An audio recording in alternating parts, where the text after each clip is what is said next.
ज्यांना रिटायरमेंट प्लॅनिंगसाठी गुंतवणूक करायची आहे ते गुंतवणूकदार दीर्घ कालावधीसाठी गुंतवणूक करू शकतात। ज्यांचं वय 45 पेक्षा कमी आहे त्यांच्याकडे रिटायरमेंटसाठी 15 ते 35 वर्षाचा कालावधी असतो। त्यामुळे हे गुंतवणूकदार इक्विटीमध्ये गुंतवणूक करू शकतात। शेअर्स म्हणजे इक्विटीमध्ये जोखीम जास्त असते, मात्र सर्वाधिक रिटर्न इक्विटीमध्येच मिळतो। तसेच गुंतवणुकीचा कालावधी 10 वर्षापेक्षा जास्त असेल तर इक्विटीमध्ये सहसा नुकसान होत नाही, असं ऐतिहासिक आकडेवारीतून लक्षात येतं।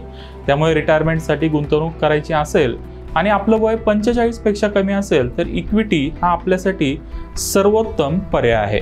मात्र इक्विटीमध्ये गुंतवणूक करायची असेल तर आपल्याकडे mutual funds, national pension scheme, ULIP सारखे अनेक पर्याय उपलब्ध आहेत। मात्र यापैकी नक्की कोणता पर्याय चांगला आहे याबद्दल बऱ्याच गुंतवणूकदारांच्या मनात गोंधळ असतो। चला तर मग या प्रश्नाचं उत्तर जाणून घेऊया।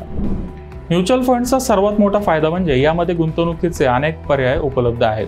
तसं बघितलं तर इक्विटी ही एक ब्रॉड कॅटेगरी आहे, मात्र यामध्ये अनेक सब कॅटेगरी आहेत। Large cap, mid cap, small cap, index fund, thematic fund, sectoral fund असे अनेक पर्याय इक्विटी म्युच्युअल फंडमध्ये उपलब्ध आहेत। ज्यांना सेक्शन 80C अंतर्गत टॅक्स बेनिफिट मिळवायचा आहे त्यांच्यासाठी ELSS फंड्सचा पर्याय उपलब्ध आहे। मात्र ELSS फंड्समध्ये एक अडचण आहे, ती म्हणजे यामध्ये आपल्याला सक्तीने इक्विटीमध्येच गुंतवणूक करावी लागते। मात्र NPS मध्ये आपण डेट, हायब्रिड किंवा इक्विटी यापैकी कुठेही गुंतवणूक करून टॅक्स बेनिफिट मिळवू शकतो। तसेच NPS मध्ये आपण मार्केटच्या व्हॅल्युएशननुसार इक्विटीतून डेट किंवा हायब्रिडमध्ये आणि डेट आणि हायब्रिडमधून पुन्हा इक्विटीमध्ये पैसे ट्रान्सफर करू शकतो। आपल्याला जर असं वाटत असेल की आता मार्केटचं व्हॅल्युएशन खूप स्वस्त आहे तर आपण इक्विटी ॲलोकेशन वाढवू शकतो। तसेच जर आपल्याला वाटलं की मार्केटचं व्हॅल्युएशन महाग आहे तर आपण इक्विटी ॲलोकेशन कमी करून पैसे डेट किंवा हायब्रिडमध्ये ट्रान्सफर करू शकतो। असं केल्याने आपली जोखीम कमी होते आणि रिटर्न वाढतो।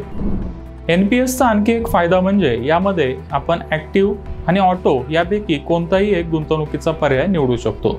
ॲक्टिव्ह पर्याय निवडला तर आपल्याला इक्विटीची टक्केवारी निश्चित करावी लागते, मात्र ऑटो पर्याय निवडला तर आपल्या वयानुसार इक्विटी ॲलोकेशनमध्ये बदल केला जातो।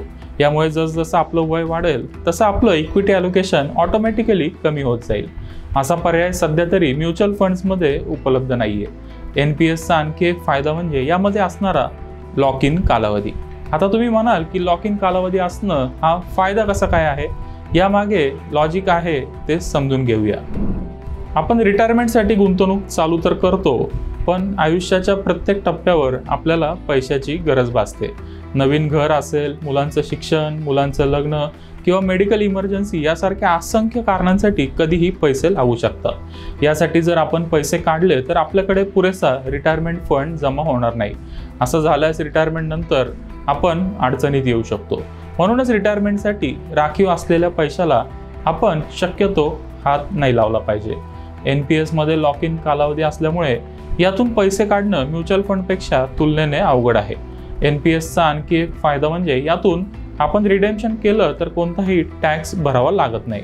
या उलट म्युच्युअल फंड्सवर मिळणाऱ्या कॅपिटल गेनवर 10% long term capital gain tax भरावा लागतो। तसेच रिटायरमेंट नंतर NPS मधून कॉर्पसच्या केवळ 60% रक्कम आपल्याला हातात येते। उर्वरित 40% रक्कम आपल्याला ॲन्युटी खरेदी करण्यासाठी वापरावी लागते, ज्यावर आपल्याला दर महिन्याला पेन्शन मिळते।